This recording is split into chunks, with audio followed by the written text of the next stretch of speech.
پڑھے اللہم صلی علی سیدنا مولانا محمد بارک وسلم صلو علیہ صلاۃ و سلام علیک یا رسول اللہ صلی اللہ علیہ وسلم۔ تو میرے آقا نے فرمایا کہ اگر تم نے دولت کی بنیاد پر شادی کی تو اس بات کی ضمانت کوئی نہیں لے سکتا ہے کہ پوری زندگی اس کے پاس وہ دولت باقی رہے۔ کوئی اس بات کی ضمانت نہیں لے سکتا۔ آواز کھول دو، آواز کم لگ رہی ہے، آواز کم ہو گئی۔ کوئی اس بات کی ضمانت نہیں لے سکتا کہ اس کے پاس پوری زندگی اس کی دولت باقی رہنے والی ہے۔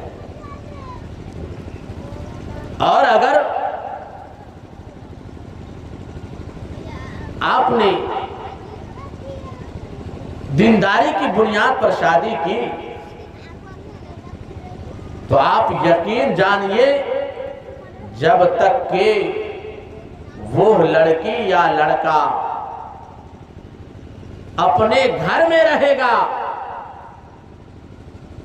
وہ اللہ اس کے رسول کا ذکر کرتا رہے گا، شریعت مطہرہ کا پابند رہے گا، مصطفیٰ جان رحمت صلی اللہ علیہ وسلم کی سنت پہ عمل کرتا رہے گا، اسی کا نام تو کامیابی ہے۔ اس لیے میرے دوستو، باکس کی آواز بڑھا دے دوست، باکس کی آواز کم کر دیا ہے، وہ باہر کی آواز کھول دیا۔ اس لیے ہر ماں باپ کو چاہیے کہ جب اپنے بیٹا کی شادی کرے یا بیٹی کی شادی کرے تو اس بات کا خاص خیال رکھے کہ جس لڑکی سے یا جس لڑکا سے ہماری لڑکی کی شادی ہو رہی ہے وہ قرآن کی تلاوت کرنے والا ہے کہ نہیں، مصطفیٰ جان رحمت کی سنت پر عمل کرنے والا ہے یا نہیں، اللہ تبارک و تعالیٰ کے احکام پر عمل کرنے والا ہے یا نہیں۔ میرے دوستو، اگر آپ نے ایسا لڑکا دیکھ کر کے اگر آپ نے اپنی بچی کی شادی کی تو آپ یقین جانیے جب تک کہ آپ کی بچی کی زندگی رہے گی اس وقت تک کہ اللہ تبارک و تعالیٰ اسے خوشحالی کی زندگی عطا فرمائے گا۔ میرے بزرگوں اور دوستوں، تو سب سے پہلی بات تو ہم سب کو یہ دیکھنی ہے کہ لڑکا ہو یا لڑکی وہ دیندار ہے کہ نہیں، اور اللہ تبارک و تعالی ارشاد فرماتا ہے وَمِنْ آيَاتِهِ أَنْ خَلَقَ لَكُم مِّنْ أَنفُسِكُمْ أَزْوَاجًا لِتَسْكُنُوا إِلَيْهَا، کہ اللہ کی نشانیوں میں سے ہے کہ تمہاری ہی جنس سے بنائے تمہارے لیے جوڑے تاکہ تم ان سے سکون حاصل کر سکو۔ حضرات، عورت تسکین قلب ہے جس کا ذکر اللہ نے بیان کیا قرآن میں۔ تو جب عورت تسکین قلب ہے، قلب کے سکون کے لیے بنائی گئی ہے، تو ہر انسان کو چاہیے کہ ہم اس کی عزت کریں، قدر کریں۔ اس لیے جو چیز جتنی قیمتی ہوا کرتی ہے اس کا قدر اتنا ہی زیادہ کیا جاتا ہے۔ مثال کے طور پر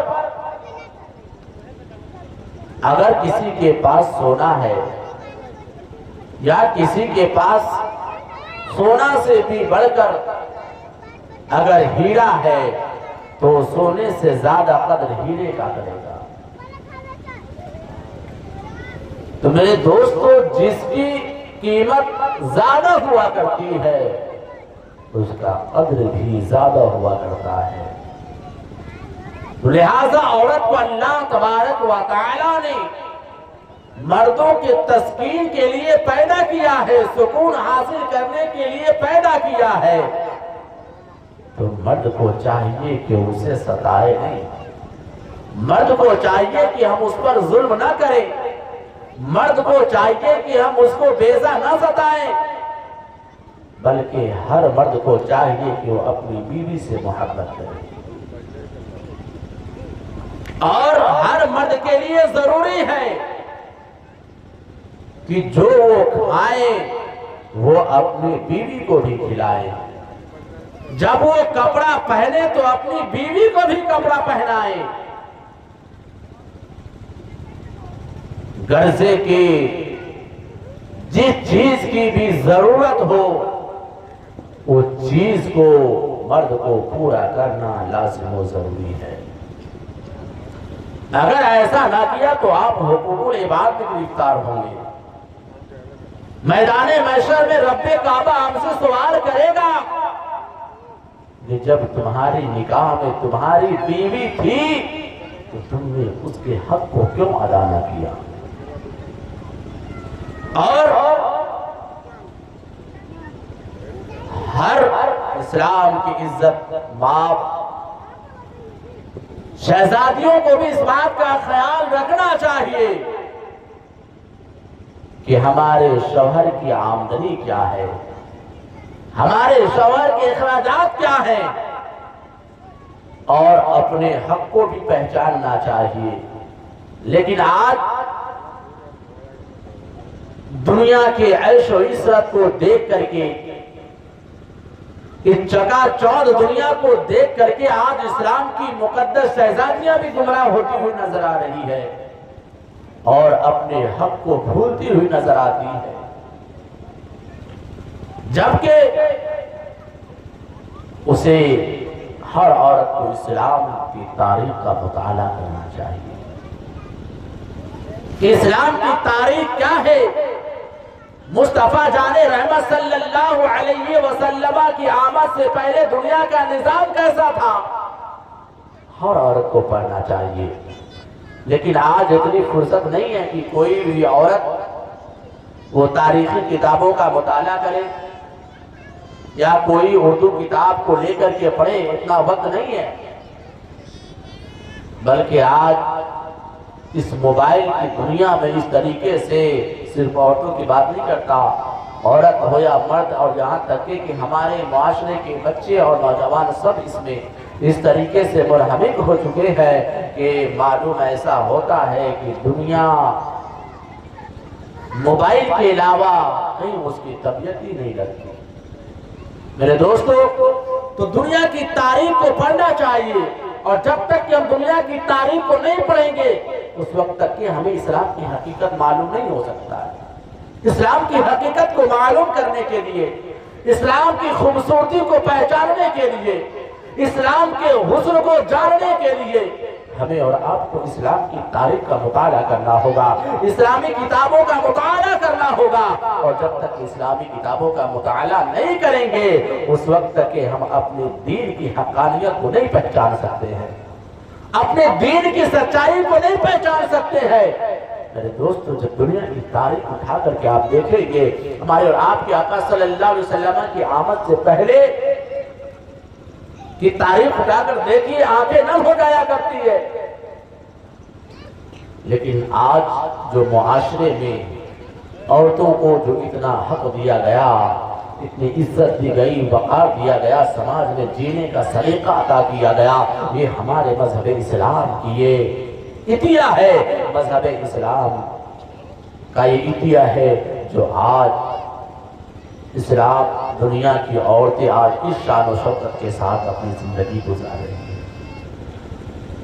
دنیا کی دیار و مذاہب کو آپ جب اٹھا کر کے دیکھیں گے آپ کو معلوم ہوگا کہ دنیا کی کسی کتاب کے اندر یہ نہیں لکھا ہے کہ جب تمہارے گھر میں بیٹی پیدا ہوتی ہے تو تمہارے گھر میں وہ رحمت بن کر کے آتی ہے۔ دنیا کی کسی بھی کتاب میں قرآن کے علاوہ مصطفیٰ جان رحمت صلی اللہ علیہ وسلم نے فرمایا کہ جب تمہارے گھر میں اگر بیٹیاں جنم لیتی ہے تو تمہارے لیے رحمت کا سامان بن کر کے آتی ہے۔ اس کے آمد کی برکت سے اللہ تبارک و تعالی تمہارے گھر میں رحمتوں کا نزول فرماتا ہے۔ اور مذہب اسلام نے کتنا پیارا قانون عطا کیا ہے، ملاحظہ کریں کہ جب تک کہ بچی سن بلوغیت کو نہیں پہنچ جاتی، اس کے کفالت کی ذمہ داری اللہ تبارک و تعالیٰ نے والدین کے سر رکھا ہے۔ اور جب سن بلوغیت کو پہنچ گئی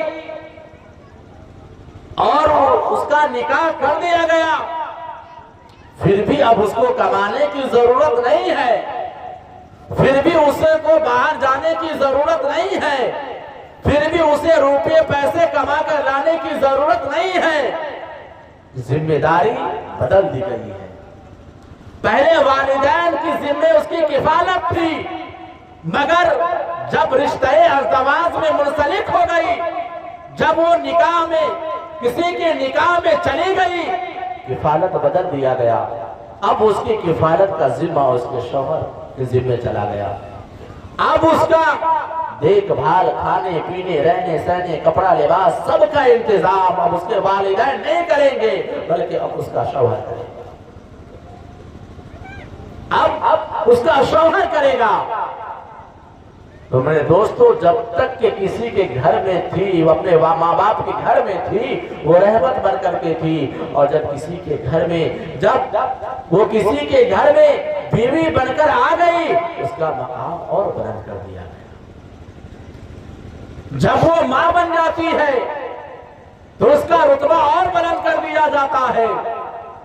جب وہ ماں بن جاتی ہے، میرے آقا فرماتے ہیں کہ تمہارے ماؤں کے قدموں کے نیچے جنت ہے۔ سبحان اللہ، کہیے محبت سے سبحان اللہ۔ تمہارے ماؤں کے قدموں کے نیچے جنت ہے، میرے آقا فرماتے ہیں۔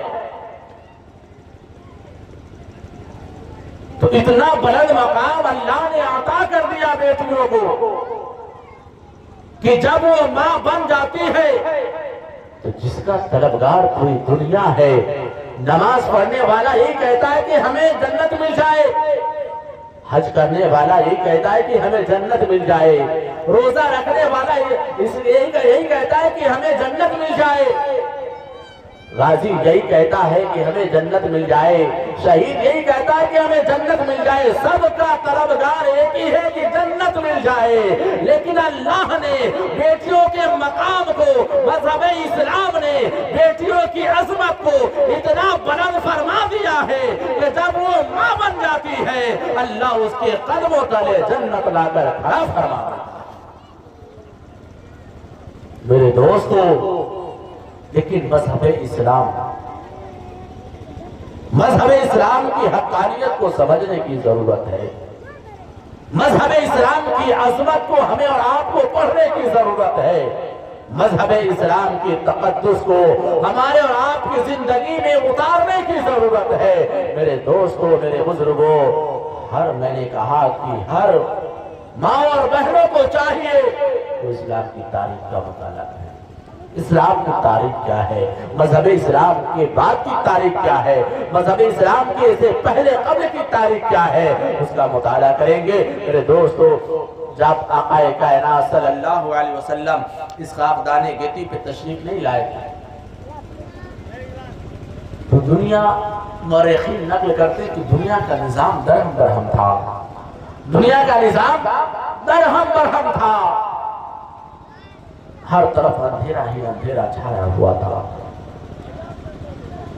اگر کسی کی یہاں بیٹی پیدا ہو جاتی، اسے جینے کا حق نہیں تھا۔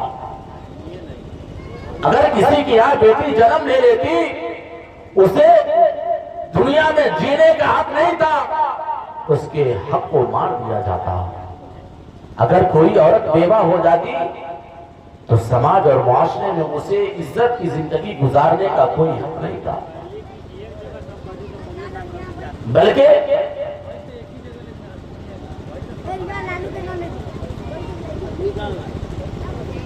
اللہم صلی علی سیدنا شفیعنا مولانا محمد بارک وسلم صلو علیہ صلاۃ و سلام علیک یا رسول اللہ صلی اللہ تعالی علیہ وسلم۔ تو میرے دوستو، اگر کوئی بیوہ ہو جاتی، اسے زندگی عزت کی زندگی گزارنے کا کوئی حق نہیں تھا، بلکہ سالہ سال تک کے اسے گھر میں قید کر دیا جاتا۔ ایک گھر میں قید کر دیا جاتا تاکہ اس کی نظر کسی کی نظر سے نہ لگے.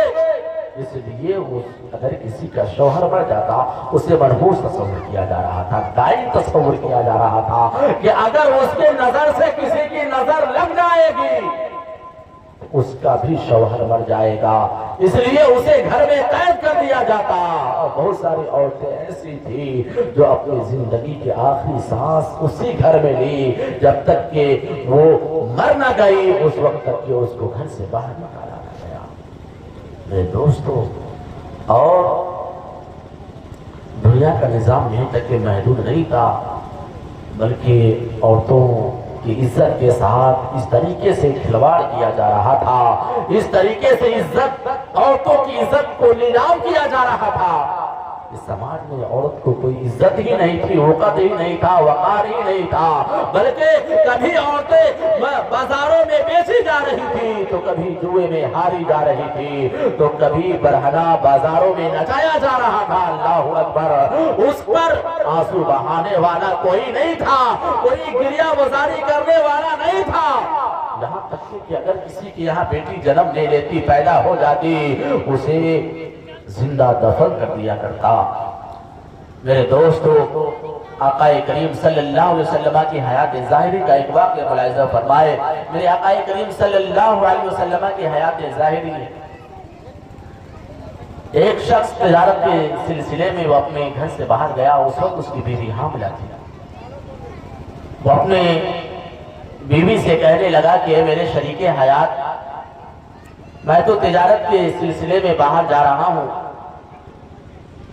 اگر میں آ گیا تو ٹھیک ہے, مگر اگر میں نہیں آ سکا, اگر تمہاری شکم سے اگر بیٹا پیدا ہوا تو اسے نہایت ہی اطمینان و سکون کے ساتھ, شفقت کے ساتھ اس کی پرورش کرنا, اور اگر بیٹی پیدا ہو گئی تو اسے زندہ دفن کر دینا, اسے قتل کر دینا.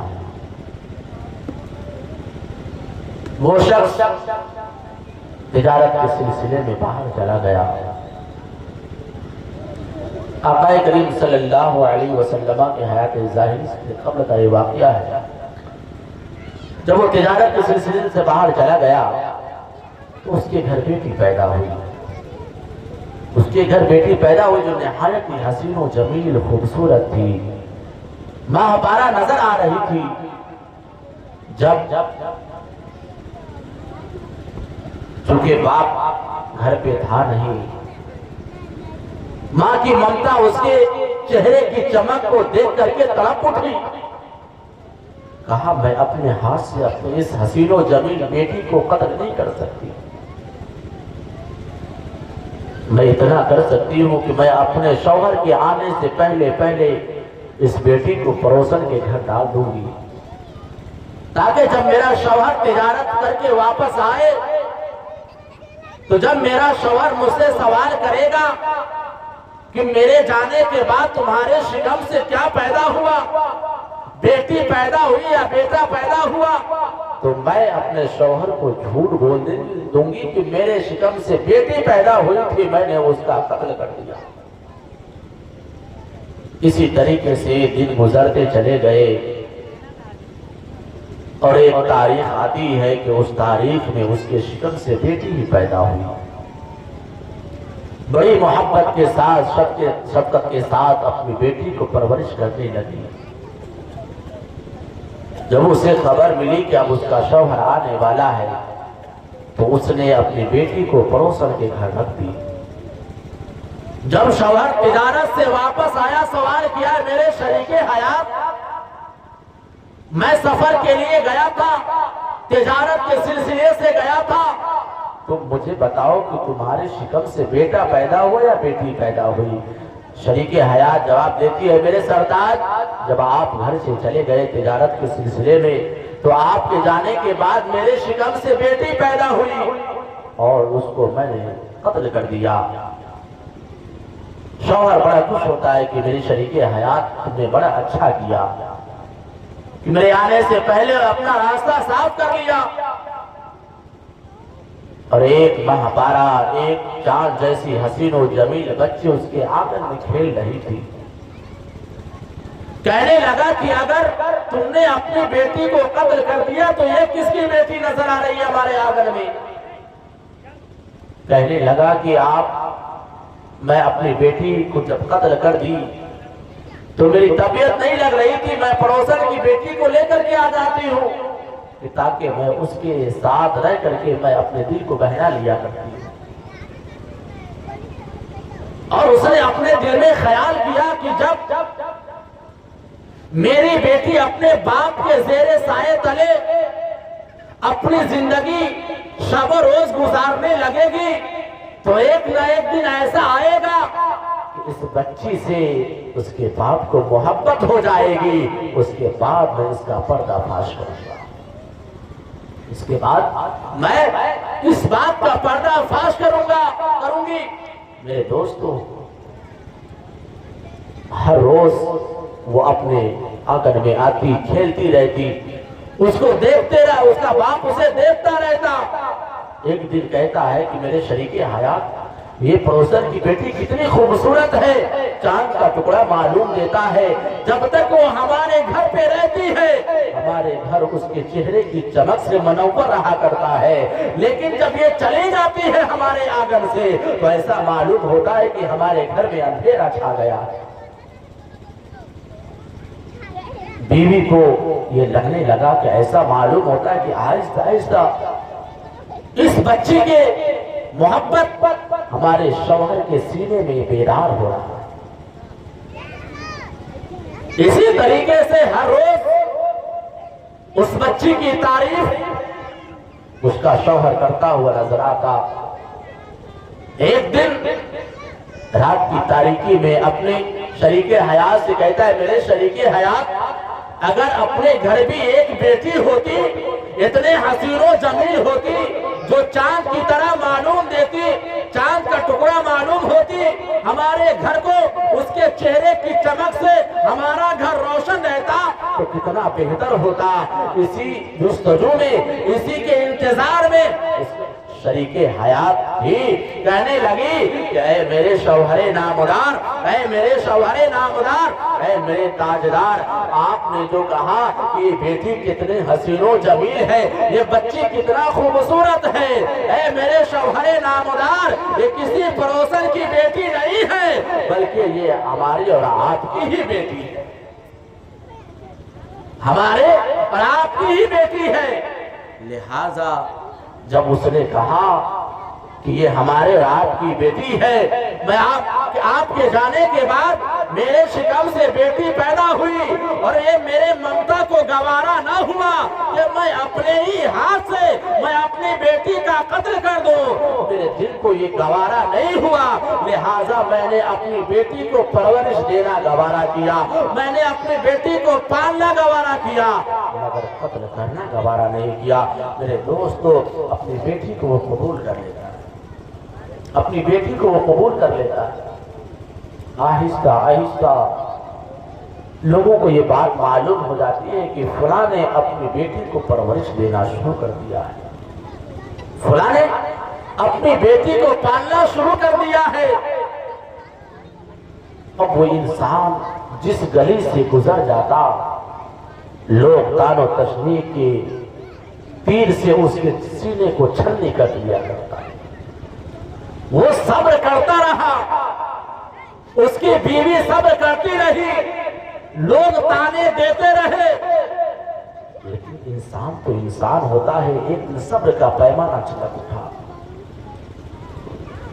صبر کا پیمانہ چھلک اٹھا، اپنے شریک حیات سے کہتا، میرے شریک حیات، ہمارے سماج کے لوگ ہمیں جینے نہیں دیں گے، ہمارے معاشرے کے لوگ ہمیں چلنا دشوار کر دیا ہے، تان و تشنیع کے تیر سے ہمارے جگر کو اتنا چھلنی کر دیا ہے کہ اس کا زخم صدیوں لگ جائیں مگر وہ زخم بھر نہیں سکتا ہے۔ لہٰذا مجھے اب ایسا معلوم ہوتا ہے کہ ہمیں اپنی بیٹی کو زندہ درگور کرنا ہی پڑے گا، ہمیں اپنی بیٹی کو قتل کرنا ہی پڑے گا، اگر جب تک کہ قتل نہ کر دیں گے اس وقت تک کہ لوگ ہمیں جینے نہیں دے گا۔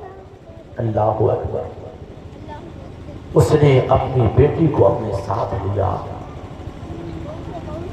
اور سنسان چٹیل میدان کی طرف بڑھنے لگے۔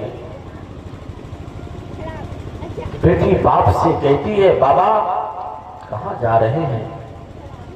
کدھر مجھے لے کر کے جا رہے ہیں سنسان چٹیل میدان؟ باپ کوئی جواب نہیں دیتا، توتلی زبان سے اپنے باپ کو کہتی رہی، لیکن باپ سننے کے لیے تیار نہیں تھا۔